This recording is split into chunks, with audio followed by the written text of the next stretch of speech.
الإسلام ديني ومحمدا رسول الله ويقيني. Malam ini kita menyadarkan diri kita, terlebih lagi yang berceramah, jangan kau hanya sampai menyampaikan ayat saja. Hai Abdul Samad, apakah kau yang bicara itu hatimu sudah hidup? Senantiasa merasakan diri, aku orang paling hina, aku orang paling kotor, ditempelkan kening ke lantai di tempat yang diinjak tapak kaki, mengatakan bahwa aku bukan siapa-siapa. Ketika engkau merasa dirimu tinggi di atas, kau bukan apa-apa, karena yang paling tinggi di badanmu pun kau tempelkan. Tapi saat kau jatuh, rendah, down, stres, kau jangan merasa rendah, karena kau tegak berdiri di hadapan Allah. Kau angkat dua tangan, Allahu Akbar. Di dalam diri ini disebut dia dengan qalb. Kenapa disebut qalb? Orang Arab menyebut qalb qallaba, karena sifatnya berbolak-balik. Pada saat selesai salat, astaghfirullahalazim, tidak ada yang paling bersih, dia bersih. Tapi pada saat petang sore hari, yusbihu mu'minan, paginya putih, bersih, tak bernoda. Wa yumsi kafiran, petangnya hitam. Makanya dari pagi dibersihkan. Salat subuh bersih, salat zuhur bersih, condong matahari salat asar bersih, tenggelam matahari salat maghrib bersih, sempurna gelap malam salat isya bersih, tengah malam bangun tahajud munajat di tengah malam orang tertidur. Wa tusalli bil laili wan nasu niyam, engkau tegak di waktu malam di saat orang semua sedang tenggelam dalam lelap tidur panjang, tapi engkau menangis meratap mengenang dosa begitu banyak. Sab'atun yuzilluhumullah, di antara 7 yang mendapatkan naungan Allah. Yauma la zilla illa zilluh, hari itu tak ada naungan kecuali naungan Allah. Di antara yang mendapatkan naungan itu adalah rajulun zakarallah, orang yang berzikir, munajat, muhasabah diri di tengah malam, sunyi, sepi, fafadat ainahu, menetes air matanya. Berapa banyak sudah harta dititipkan Allah, berapa kupakai untuk zakat, wakaf, infak, sedekah, wasiat, hibah, ghanimah, harta rampasan perang di zaman Nabi. 7 harta yang akan menolong di hadapan Allah, 1 pun tak dipakai. Umur diberikan Allah 40, 60, 70. Berapa yang kupakai untuk menolong agama Allah? Berapa yang kupakai untuk mengingat Allah?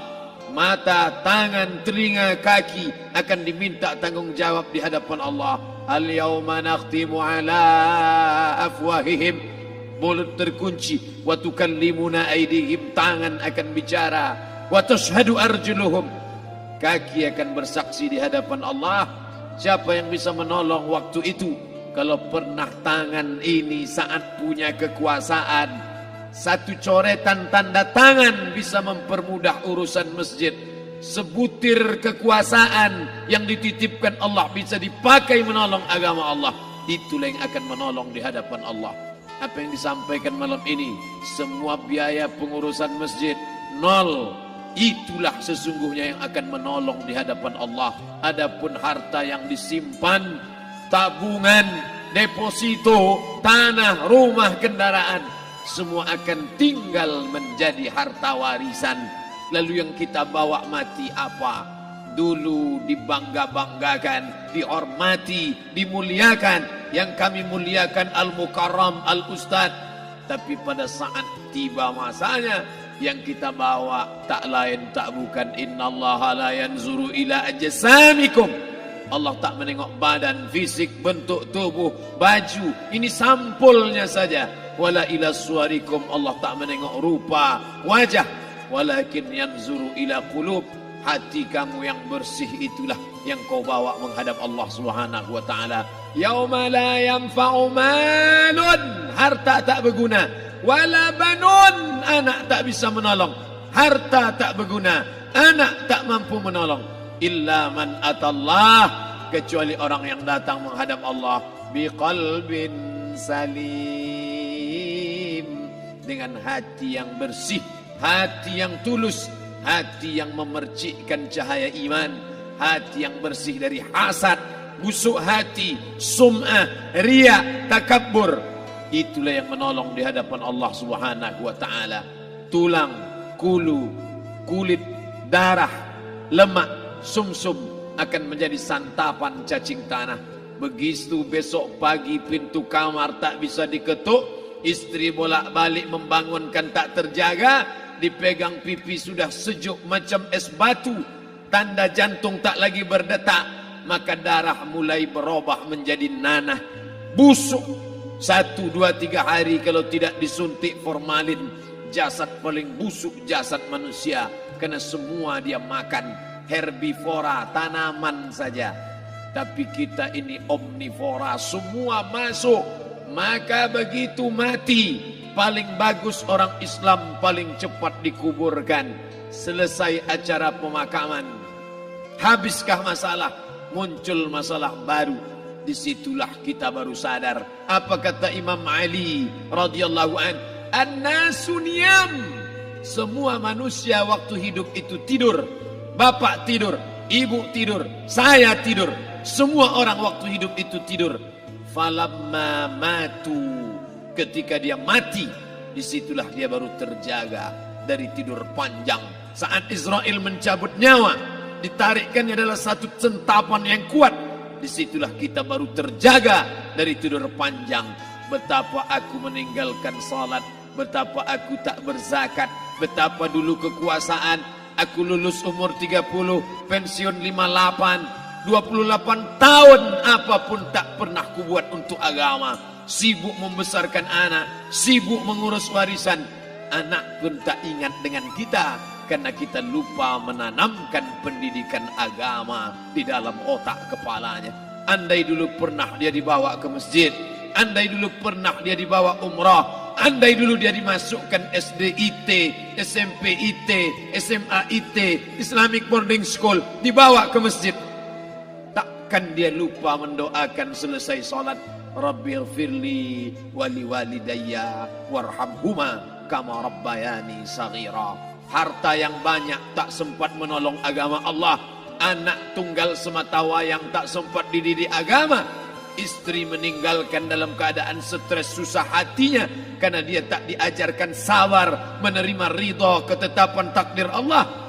Dan paling celaka, tak pernah anggota tubuh ini dipakai untuk berzikir, muhasabah, mengingat Allah. Tak pernah mata dipakai menengok Quran, kitab suci Allah. Tak pernah dipakai hati merenung sejenak, apa yang akan kubawa mati menghadap Allah Subhanahu wa taala.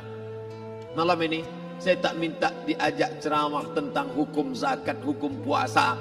Yang ditanya adalah bagaimana kita merenung sejenak. Abdul Somad, engkau berhadapan dengan para pegawai Badan Pertanahan Nasional Provinsi Riau, berkumpul 12 kabupaten kota. Ini orang-orang ngurus tanah, dari dalam tanah naik ke atas tanah, ngurus tanah, ngurus tanah, ngurus tanah, masuk ke dalam tanah.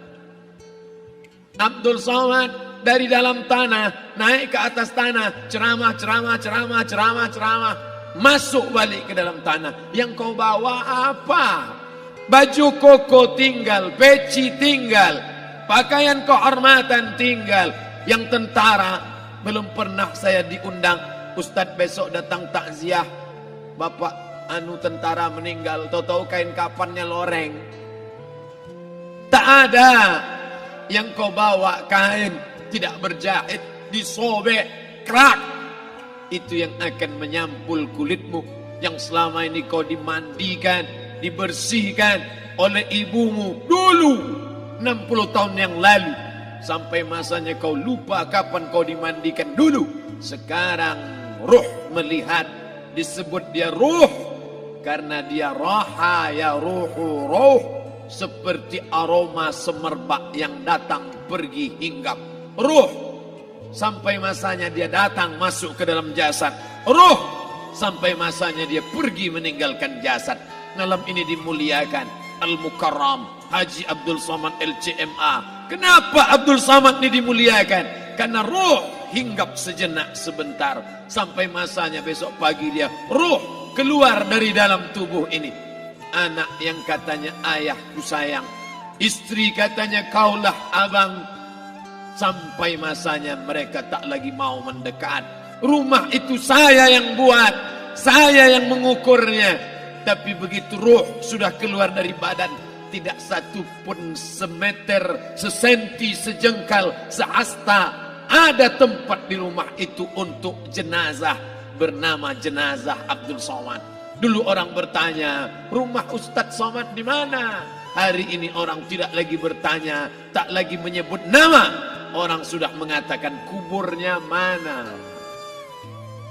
Dulu kalau dia masuk masjid, didatangi orang, disalami orang, mahasiswa, anak-anak, remaja mencium tangannya sebagai tanda hormat. Tapi begitu diletakkan keranda, kita akan sholat jenazah nanti selepas sholat zuhur. Apa kata orang? Letakkan di tepi sana, letakkan di tepi sana. Tak satu pun mau mendekat, letakkan dia di sana. Bahkan sebagian mengatakan jangan dalam masjid, letakkan dia di luar. Dia tidak disebut engkau yang mulia, tidak digunakan kata ganti orang langsung. Letakkan dia di sana. Bahkan sebagian tak lagi, padahal tempat paling mulia sebelah kanan, orang tak lagi mau di kanan, mulai dia menjauh ke kiri. Kenapa kau ke sana? Takut aku mimpi hantu nanti malam. Mana kawan, sahabat, andai tolan, anak menantu, teman sekantor, semuanya pergi meninggalkan. Yang tetap dibawa, kalau pernah kaki melangkah sholat berjamaah di masjid, kalau pernah tangan mengusap kepala anak yatim, kalau pernah tangan mengucap subhanallah. Nanti di akhir tausiah kita akan berzikir, munajat, muhasabah diri, berdoa, mengenang apa yang akan kita bawa menghadap Allah Subhanahu wa taala. Datang malaikat membawa kain kafan dari cahaya, akan menyambut ruh yang mulia. Hadis riwayat Ahmad bin Ambal dalam kitab Al-Musnad, turun malaikat berlomba-lomba membawa kain putih dari cahaya, menunggu ruh akan keluar. Ruh menetes seperti embun di ujung daun. Daun tidak bergoyang, ranting tidak patah. Ruh menetes pelan turun ke dalam kain kafan, dibawa malaikat ke pintu langit. Tak sabar mereka menyambut. Inikah dia yang selama ini berjamaah? Inikah yang dulu ketika dititipkan kekuasaan menolong agama Allah? Kam min masyhurin fil ardi walam yakun ma'rufan fis sama. Berapa banyak yang masyhur terkenal di bumi, malaikat tak mengenal dia. Ini roh siapa? Tapi ini bukan LCMA, dia bukan ustadz, dia bukan ulama, tapi imannya dalam, kekuasaan dipakai menolong agama Allah. Ruhnya keluar di bawah, semua malaikat mengucapkan salam. Inilah orang yang selama ini kami tunggu-tunggu. Catatannya sudah lama. Setiap pagi petang, malaikat subuh membawa catatan namanya, malaikat malam membawa catatan namanya. Kami merindukannya. Begitu orang-orang yang masyhur di langit, tapi tak dikenal makhluk bumi. Tapi ada sebaliknya, yang rohnya disentapkan, ditarik malaikat dengan begitu tarikan yang sangat kuat. Nabi bertanya saat Isra Mi'raj kepada mereka yang sudah mati ribuan tahun yang lalu, apa yang kalian rasakan? Yang satu mengatakan seperti tebasan pedang di tempat yang sama beratus kali. Yang satu mengatakan seperti kambing yang dikuliti hidup-hidup. Yang satu mengatakan seperti mata kail pancing ditarik dari kulit yang basah. Maka kita berdoa setiap selesai salat, Allahumma hawwin alaina, ringankan kami ya Allah, fi sakaratil maut, di saat sakaratul maut yang amat sangat menyakitkan itu. Dan mereka yang pergi tak pernah kembali, mereka yang mati tak pernah bercerita, kecuali hanya kepada Sayyidina wa Maulana Muhammad sallallahu alaihi wasallam.